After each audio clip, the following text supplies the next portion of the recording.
하나님은 누구를 통해 일하실까? 라는 제목으로 좀 은혜를 나누고자 합니다. 하나님은 지금도 살아계십니다. 여러분 아멘이십니까? 시퍼렇게 살아계십니다. 눈에 보이지 않을 뿐이지 지금도 이 세상을 통치하시고 주관하시고 또 역사하시는 분이세요. 그러나 그 하나님께서는 이 세상을 다스리시면서 사람을 통해 일하십니다. 사람을 통해 일하세요. 여러분 구약을 한번 보십시오. 그리고 신약을 한번 보십시오. 많은 사람들이 등장을 합니다. 그러기 어떤 혹자들은요, 성경 66권을 가리켜서 마치 인물사전과도 같구나라고 이렇게 이야기를 하곤 해요. 여러분 사람들이 굉장히 많이 나오잖아요. 그런데 한번 곰곰이 생각을 해보면 당시의 성경에 나온 사람들만 존재하지는 않았다라는 거예요. 그 시대 속에서 훨씬 더 많은 사람들이 있었겠죠. 당시에도 더 많은 사람들이 하나님을 알고 믿었습니다. 그러나 하나님은 성경에 나온 그 사람들과 함께 일을 하셨죠. 우리가 보통 오해하기 쉬운 점이 있어요. 바로 무엇이냐면 다윗 시대에는 하나님께서 하나님을 믿는 사람이 다윗뿐이었구나라고 생각하기 쉽다라는 거예요. 그렇지만 그렇지 않음을 우리는 잘 알고 있습니다. 다윗 시대에도요, 예수님을 알고 하나님을 알았던 많은 사람들이 있었습니다. 또 믿었던 더 많은 사람들이 있었죠. 그렇지만 하나님은 다윗을 통해서 일을 하셨다라는 거예요. 이것은 지금도 마찬가지입니다, 여러분. 하나님께서는 자신의 일을 해나가시기 위해서 지금도 신자들에게 주목하고 계십니다. 바로 누구를 사용하여 자신의 일을 해나갈까 하고 말이죠. 그러기에 우리는 기왕 신자가 되었다면 주님께 쓰임받는 인생이 되어야 할 줄 믿습니다. 주님의 일에 동참하는 일꾼들이 되어야 하겠죠. 저와 여러분들 그런 인생을 살아갈 수 있기를 주님의 이름으로 축복합니다. 여러분 얼마나 힘들겠어요. 여러분 얼마나 힘든 인생입니까?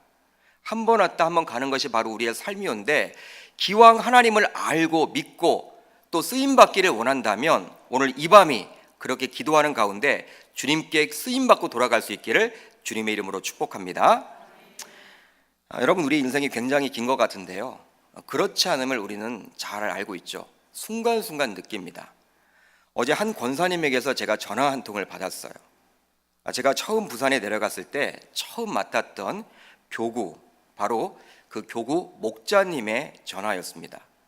나이가 70이 훨씬 넘으신 어르신이었는데 기도 부탁을 하려고 전화를 하신 거예요. 하셨습니다. 당황스러움이 목소리에 묻어 있더라고요. 요즘은 무엇이냐면 아직 결혼도 하지 않은 30대 후반의 귀한 아들입니다. 대기업에 다니고 있었는데 직장에서 갑자기 어지러워 쓰러져서 119를 타고 부산대 병원에 가보니 뇌종양이라는 거예요. 뇌종양. 그런데 수술 부위가 굉장히 위험해서 부산에서는 어떻게 할 수가 없다라는 이야기를 들었습니다. 거의 포기하려고 하더래요. 자녀를 포기할 수 없잖아요. 부모된 마음으로. 그래서 어찌어찌 해서 이렇게 서울로 왔습니다. 서울대병원에서 진료를 받아보니까 이제 수술은 가능한데 역시나 위험한 부위이기 때문에 굉장히 어려울 수도 있다, 이런 이야기를 들었다 그래요. 부산에서는 수술이 쉽지 않다고 하기에 이제 수술이 되었는데 그것도 4월 말에 하게끔 되었다고 합니다. 한 달 정도는 기다려야 하는 것이죠. 지금은 약물로 겨우 하루하루를 살아가고 있다 그래요. 권사님은 당장 수술을 해야 하는데 이 아들이 그 전에 죽을까 봐 너무나 두려운 나머지 저에게 전화를 주신 거예요. 그러니까 서울에 아는 사람이 아무도 없다라는 거예요. 서울 생각해 보니까 목사님밖에 기억이 안 나서 전화를 주신 거예요. 평소에는 전화를 주시지 않은 분인데 그 당황스러움이 굉장히 묻어 있더라고요. 아직 장가도 가진 아들로서 30대 후반 대기업에 다니다가 갑자기 쓰러져서 이제는 직장도 그만둘 수밖에 없게 된 처지, 참 짧은 기간 동안에 갑자기 몰아닥친 고난의 여정을 맞이했기에 권사님은 너무나 힘들어 하셨습니다. 제가 그 광경을 보면서 비록 전화지만 간절히 주님 앞에 기도해 드렸어요.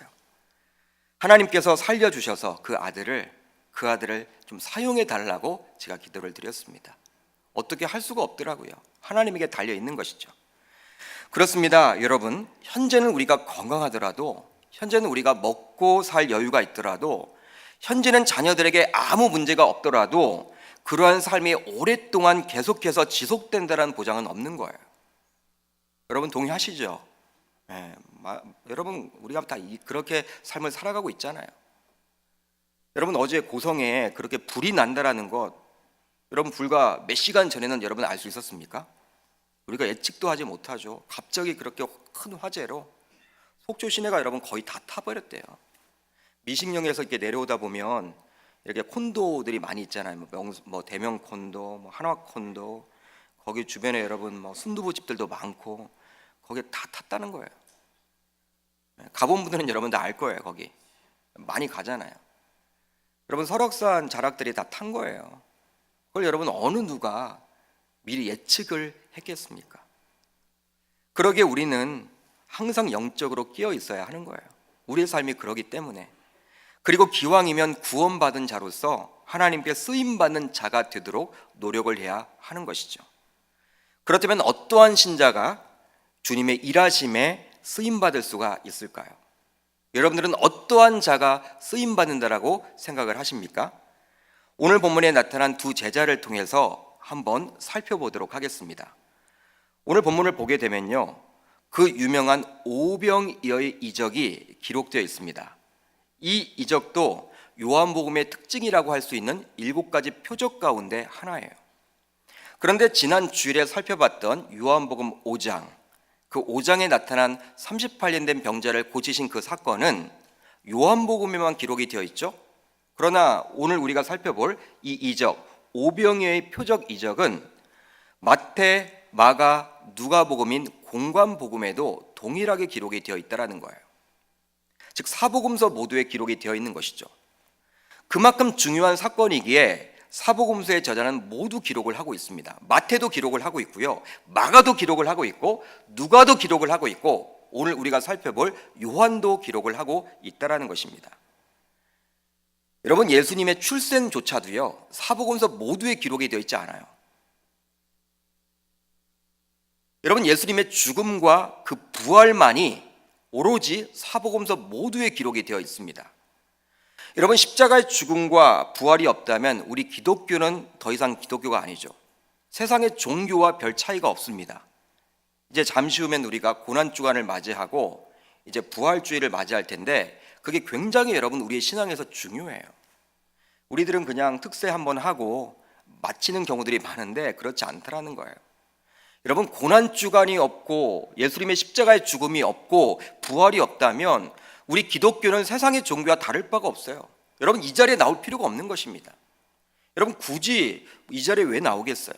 제약도 많고 하지 말아야 할 것도 굉장히 많고 불편함도 많은데 우리 기독교를 왜 믿겠습니까? 세상 종교를 따라가죠.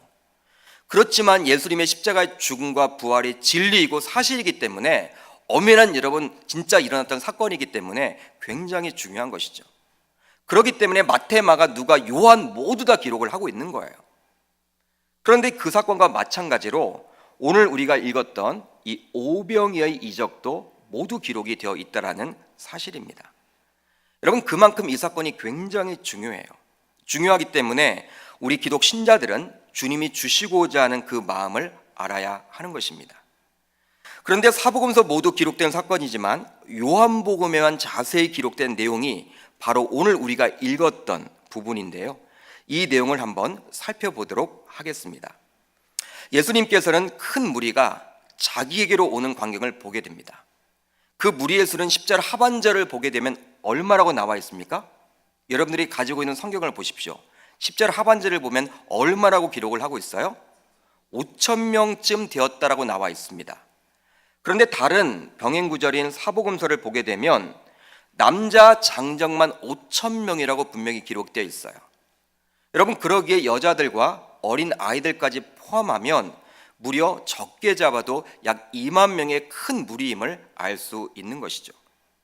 이러한 큰 무리를 보시고 예수님은 빌립에게 다음과 같이 묻습니다. 5절을 보시면 이렇게 묻죠. 우리가 어디서 떡을 사서 이 사람들을 먹이겠느냐? 우리가 어디서 떡을 사서 이 사람들을 먹이겠느냐? 누가 누구에게 하신 말씀이에요? 예수님께서 제자인 빌립에게 주신 말씀이에요.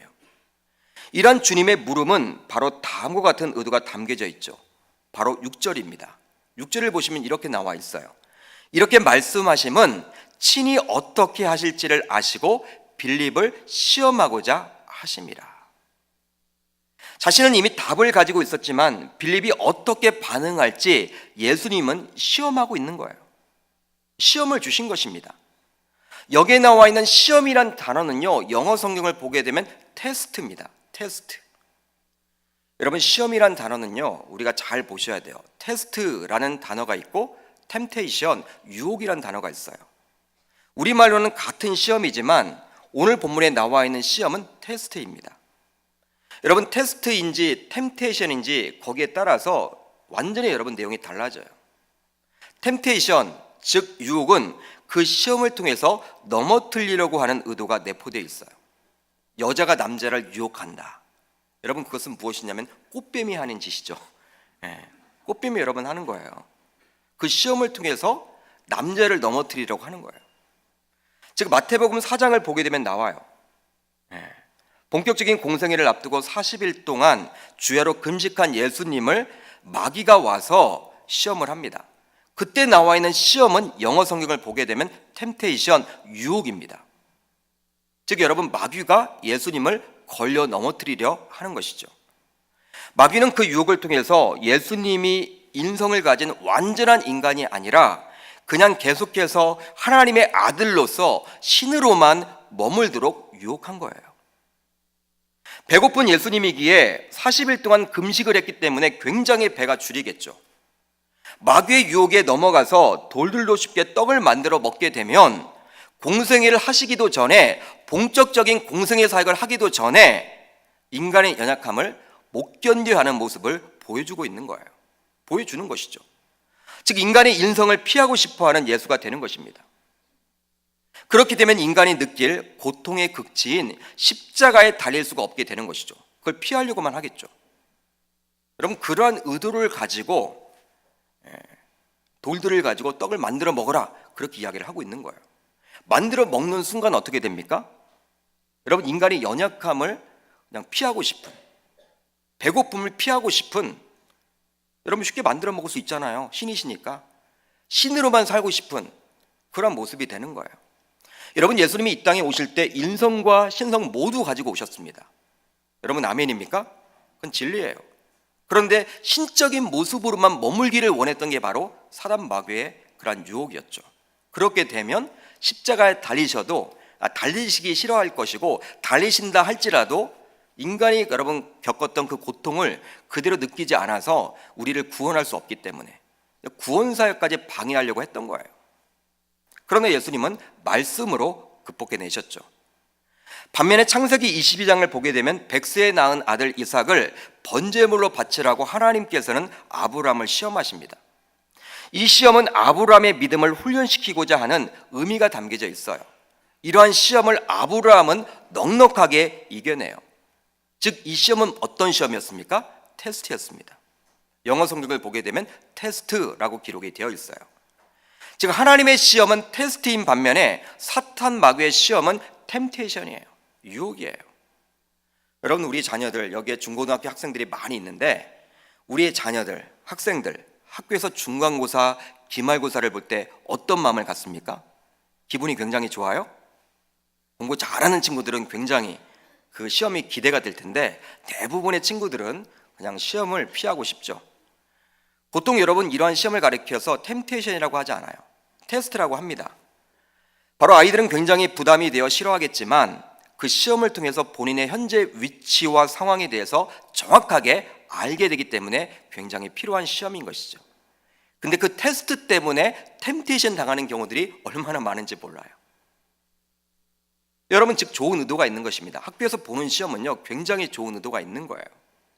따라서 예수님께서 빌립을 시험하기 위함이란 것은 빌립이 12제자의 하나로서 나름대로 신앙생활을 하고는 있지만 주님께서는 아직 부족한 점이 보였기 때문에 그 빌립이 이 시험을 잘 통과하여 진정한 제자가 되기를 원하셨던 그 주님의 마음이 거기에 담겨져 있는 거예요.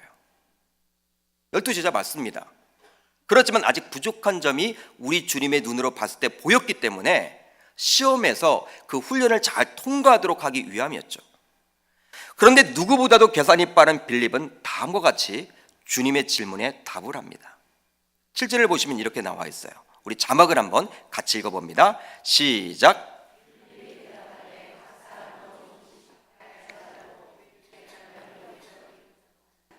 아멘. 약 2만 명이 먹을 식사 비용을 금방 계산해 버려요. 참 머리가 여러분 재빠르죠. 컴퓨터 머리를 가진 것일까?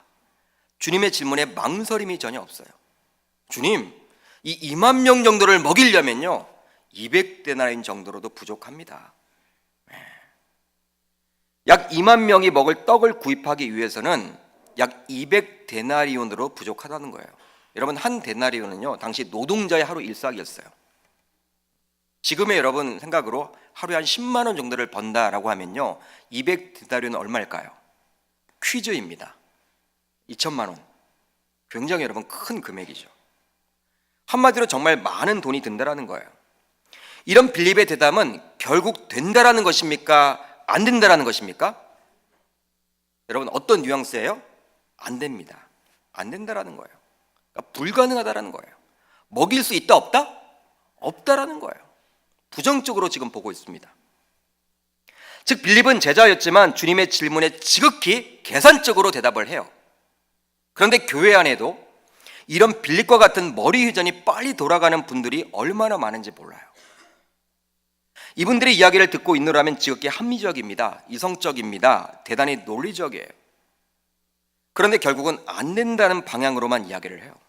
대안은 없습니다. 그냥 그걸로 끝이에요. 어떤 새로운 사역을 하거나 건축을 할 때 계산기를 두드리는 사람도 반드시 필요해요, 여러분. 그런 사람이 여러분 없어서는 안 됩니다. 하지 말아야 될 사역도 하게 되니까. 그러나 이러한 생각을 가진 분들이 교회 내에서 많아지고 그분들의 의견에 동조하는 사람들이 점점 많아지게 되면 교회는 제자리 걸음을 할 수밖에 없는 거예요. 왜냐하면 새로운 사역 혹은 건축을 하지 못하게 되기 때문입니다. 여러분, 한국에 얼마나 큰 교회들이 많습니까? 그런 건물을 지으려면 굉장히 많은 재정이 요구되겠죠. 그런데 과연 교회가 재정을 쌓아두는 것이 또 얼마나 되겠습니까, 여러분? 다 은행 빚을 해가지고 교회에 이렇게 건물을 짓는 거예요. 물론 그러한 교회 안에서도 이제 교회 건축을 위해서 치열한 대화가 있었겠죠. 분명히 그 교회 안에서도 계산적인 분들이 분명히 있었을 것입니다. 그러나 그분들의 의견이 다수였다면 그런 막대한 재정이 들어가는 건물을 빛을 내어서 어떻게 건축할 수가 있었겠습니까? 여러분, 그렇기 때문에 한국교회는 여러분 그렇게 지금 큰 교회가 많다라는 것은요 그래도 계산적인 분들도 있지만 그런 분들이 다는 아니라는 거예요. 그러니 교회는 계산이 빠른 사람들만 있어서는 안 됩니다. 물론 그분들도 필요하겠죠. 그렇지만 그분들만 존재해서는 교회가 성장해 나갈 수가 없어요. 빌립의 이런 마음과 생각을 주님은 알고 계셨던 것입니다. 주님의 12 제자로서 다른 면은 모두 좋은데 항상 주판을 두드리는 그의 모습에 변화가 생기기를 주님은 기대했던 거예요. 왜냐하면 주의 제자로서 주의 큰 일을 감당하려면 계산적으로 살아가서는 곤란하기 때문이죠. 그렇다면 빌립은 무엇을 놓치고 있었던 것입니까? 여러분, 빌립이 지금 무엇을 놓치고 있었어요? 바로 주님이 문제에 관심을 가지고 주님도 그 문제에 개입하고 있음을 깨닫지 못했어요. 한번 따라합니다. 주님이 문제에 관심을 가지고 주님도 그 문제에 개입하고 있음을 깨닫지 못했습니다. 여러분, 5절 하반절을 자세히 보세요.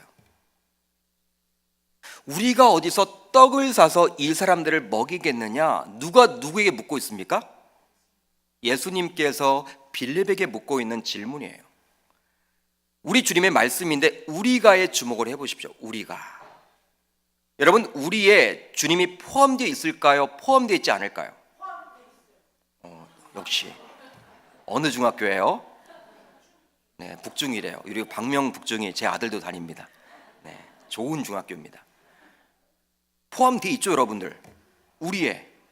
예수님도 여러분 포함하겠다라는 거예요. 자기도 동참하겠다라는 거예요. 우리에는 말씀하시는 예수님과 청자인 빌립, 그리고 어쩌면 나머지 제자들을 모두 포함하는 거예요. 그러게 빌립은 이 말을 듣는 순간 주님이 이 문제에 개입할 것이라는 사실을 캐치해야 했습니다. 그러나 영적으로 아직 무지했던 빌립은 평소대로 계산적으로 대답을 해버리죠. 자신의 생각을 그냥 말해버려요. 여러분, 우리도 마찬가지예요. 자신의 성격이 꼼꼼하고 돌다리로 두드려보고 계산적일 수는 있어요. 성향상 그런 분들도 있습니다, 여러분.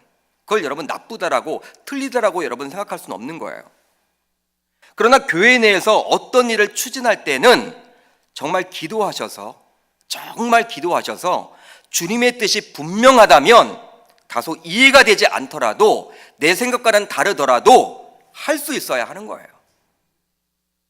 그렇지만 빌립은 그런 모습을 전혀 보여주지 않아요. 머리가 좋아 계산기는 잘 두드렸지만 정말 중요한 주님을 계산에 넣지 않았던 것입니다.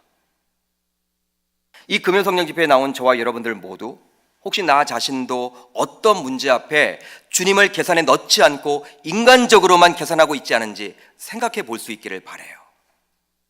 그러게 교회는 세상의 합리성, 효율성, 이성만을 가지고서는 절대로 계산해서는 안 되는 거예요. 그 계산에 반드시 주님의 일하심이 들어가 있어야 하는 것입니다. 이 세상 누구보다도 크신 주님의 능력이 플러스 되어야 한다라는 거예요. 여러분, 세상과는 달라요. 세상의 법칙으로 보면요, 한국교회 다 무너져야 돼요. 부도나야 돼요. 신기하게 여러분 다 지금까지 은혜로 왔잖아요. 네. 여러분, 이런 빌립에 대해서 안드레는 어떠했을까? 빌립과 대조적으로 안드레는 어떠했을까? 8절로 9절을 한번 보면 이렇게 나와 있습니다. 8절로 9절을 한번 같이 읽어봅니다. 자막을 통해서 봅니다. 시작.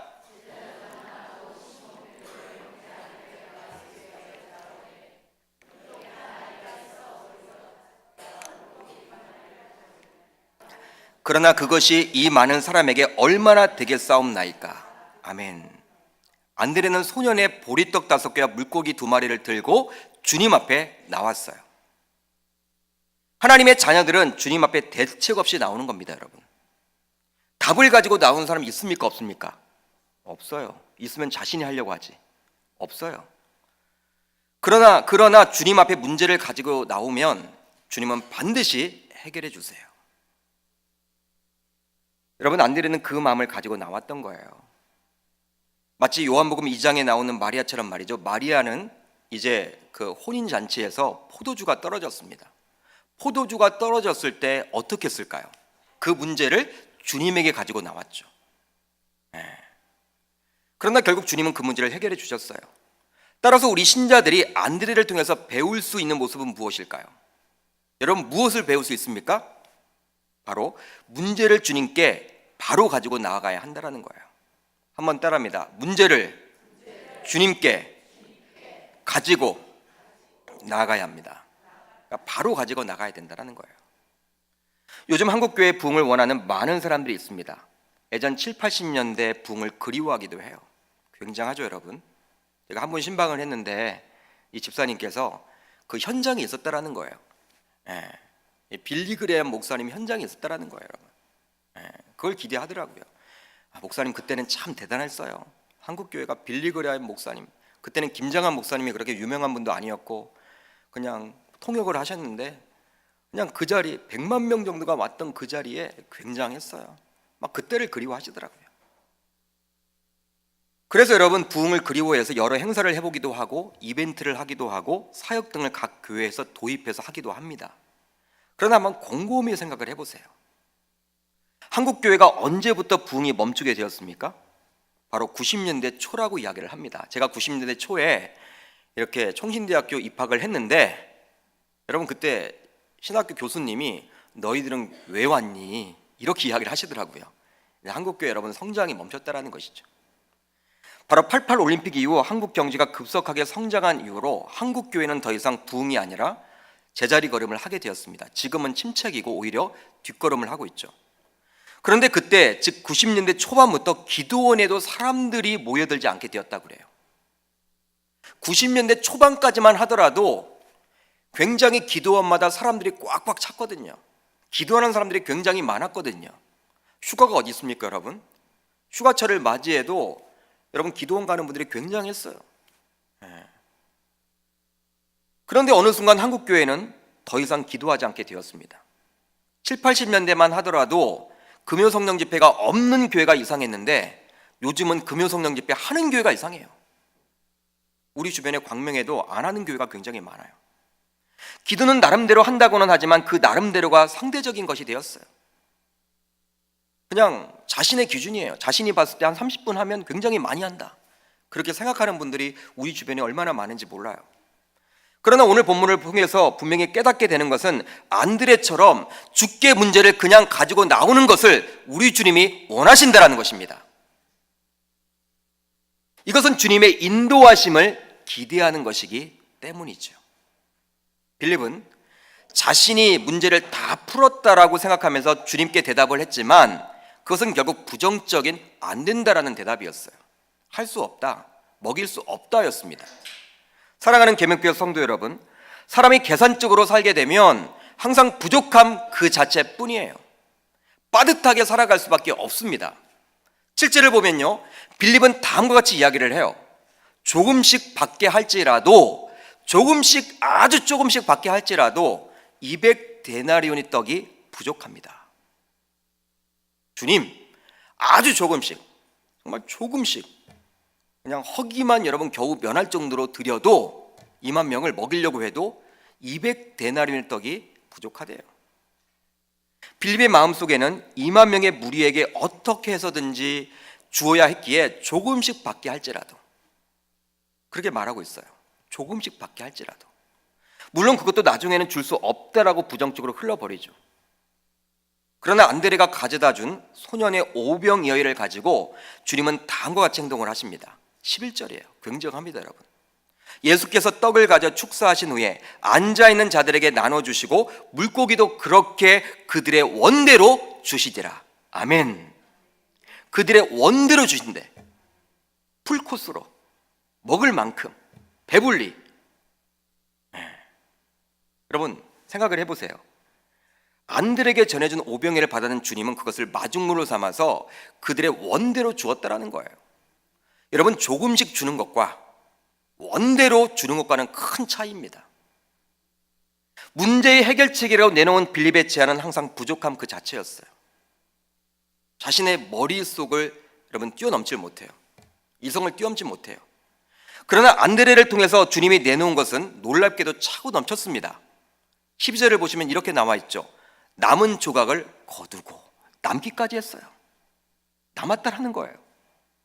여러분, 풍족하게 다 먹고도 남았다라는 거예요. 얼마만큼 남았습니까? 12광줄이나 남게 되었어요. 그렇습니다. 주님의 일하심은 바로 이래요. 항상 넘치도록 채워주시는 것입니다. 여러분, 그렇다면 우리네 인생에서 항상 풍족하게 누리는 방법은 무엇이 있을까요? 여러분, 무엇이라고 생각을 하십니까? 빌립의 방법과 같이 지극히 계산적으로 나아가는 것이 아니라 안드레의 방법과 같이 우선적으로 주님께 맡기는 거예요. 그럴 때 우리도 12바구니나 남는 놀라운 체험을 하게 될 줄 저는 확신합니다. 주님은 정말 풍족한 분이세요. 풍족한 분이세요. 여러분, 남기시는 분이세요. 그분은 다음과 같은 분이세요. 누가복음 6장 38절. 후히 되어 누르고 흔들어 넘치도록 하여 너에게 안겨주리라. 여러분, 얼마나 여러분 대단합니까? 후히 되어 누르고 흔들어 넘치도록 하여 너에게 안겨준대요. 참, 이 말만 들어도 행복해. 이제 말씀을 정리하고자 해요. 나는 과연 빌립과 같은 사람인가? 아니면 안드레와 같은 사람인가? 하나님은 이 시대 속에서 빌립과 같은 사람이 아니라 안드레와 같은 사람을 통해서 일을 하세요. 왜냐하면 하나님의 일은 세상의 일과 다르기 때문입니다. 다윗이 빌립과 같은 유형의 사람이었다면 어떻게 골리앗과 같은 거인 앞에서 1대1 맞짱을 뜰 생각을 하겠습니까? 계산기를 두드려보면 질 것 뻔한데. 그러나 다윗은 바로 안드레와 같은 유형의 사람이었기 때문에 그 거인을 바라보면서도 이것은 주님이 반드시 개입하신다라는 확신 속에서 담대하게 거인 골리앗과 맞짱을 뜰 수 있었던 거예요. 주님을 계산에 넣었던 거예요. 빌립은 주님을 계산에 넣지 않았지만 안드레는 주님을 계산에 넣었어요. 다윗은 여러분 이 안드레 형이에요.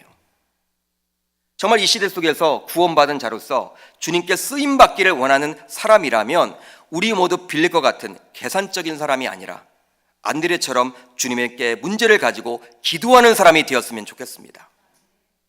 여러분, 주님께 맡겨야죠. 주님의 일은 그분이 하시도록 해야 하는 것입니다. 혹시 나 자신이 아직까지도 교회에서 일이 있어서 교회 일이 있어서 무조건 세상적으로, 즉 계산적으로 접근하고만 있다면 하나님의 일은 분명히 다르다는 확신을 가지고 돌아가는 이 밤이 되시기를 주의 이름으로 축복합니다. 하나님의 일은요, 세상의 일과는 달라요. 세상의 일에서는 주판을 두드려야 하지만, 계산기를 두드려야 하지만 그것이 여러분 인정받지만, 하나님의 일에서는 그 사람보다도 안드레처럼 주님에게 그 문제를 가지고 나아가는 그 사람이 인정받는다는 사실을 여러분 꼭 깨달으셔서 이 교회 일을 해나가실 때는 여기에 많은 중직자들이 계시고 또 많은 주의 종들이 계시고, 그래도 금요성령 집회에 나오시는 분들은 교회를 사랑하는 많은 분들이 계시기에 이 말씀을 가지고 권면해 드립니다. 여러분, 빌립형이 아니라 안드레 형처럼 사셔서 이 다윗처럼 큰 거인을 만나더라도 하나님의 그 일하심, 그것을 계산에 넣을 수 있기를 주의 이름으로 축복합니다. 축복합니다. 찬양하겠습니다. 이 시간 한번 찬양하기를 원합니다.